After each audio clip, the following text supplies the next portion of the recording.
Bonjour à tous, bienvenue dans cette nouvelle vidéo YouTube. Vous êtes sur la chaîne de NeuroXtrain, je suis Antoine Fréchot. Et aujourd'hui, nous allons voir un strap pour le coude pour limiter l'hyperextension et également le valgus varus de celui-ci. Allez, c'est parti!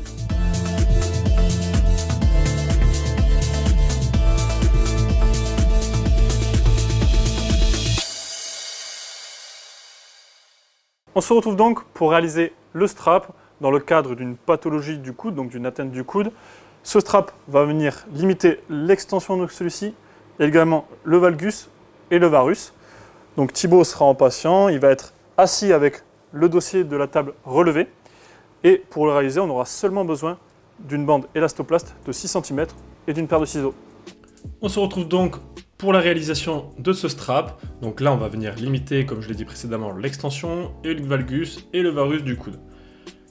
Donc je viens placer le poing de mon patient au niveau de mon sternum pour l'aider à la flexion, pour pas que ça vienne bouger pendant le strap.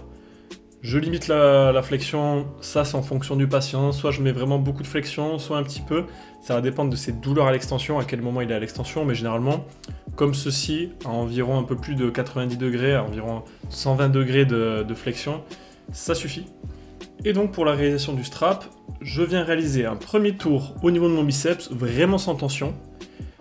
Et ensuite, je viens passer au niveau du pli du coude, juste au milieu, et je viens baisser juste derrière le coude. Donc vraiment, je ne vais pas trop bas. Dans le cadre de ce strap, je peux aller un peu plus loin, augmenter le bras de levier un petit peu. Donc aller un peu plus loin, ça veut dire me rapprocher de la main, donc arriver au milieu du coude maximum. Mais là, je reste assez près, c'est un strap assez court, je ne mets pas trop de bras de levier, mais ça, c'est vraiment pareil. Vous voyez, en fonction de la douleur, si c'est au tout début du return to play, on attend un petit peu. Et pour la deuxième bande, je viens faire le tour de l'avant-bras, je repasse au milieu au niveau du pli du coude et je reviens refaire un tour au niveau du biceps.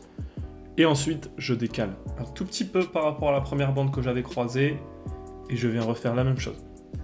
Je viens passer au milieu du biceps, dans le pli du coude, je fais un tour au niveau de l'avant-bras et je recroise. Pareil, je décale un petit peu ma bande par rapport à la première pour toujours venir chercher différents angles, venir limiter un peu plus l'extension, un peu plus le varus, un peu plus le valgus. Et ça, les tours, je peux les faire 1, 2, 3, 4 fois. Pareil, ça va dépendre de mon joueur, de sa force, de sa taille, de son poids, et également de ses douleurs, en fonction d'où il en est. Je coupe ma bande. Quand j'ai fini,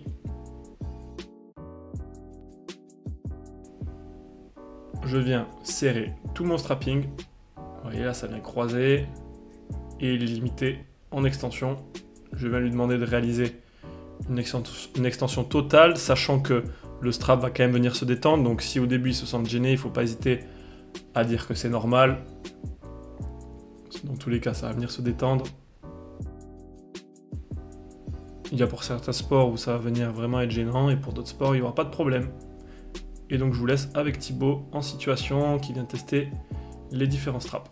N'hésitez pas à mettre en condition votre athlète à la fin du strap, à réaliser les mouvements qui vont se rapprocher du sport pour le tester. Merci à tous d'avoir regardé cette vidéo YouTube.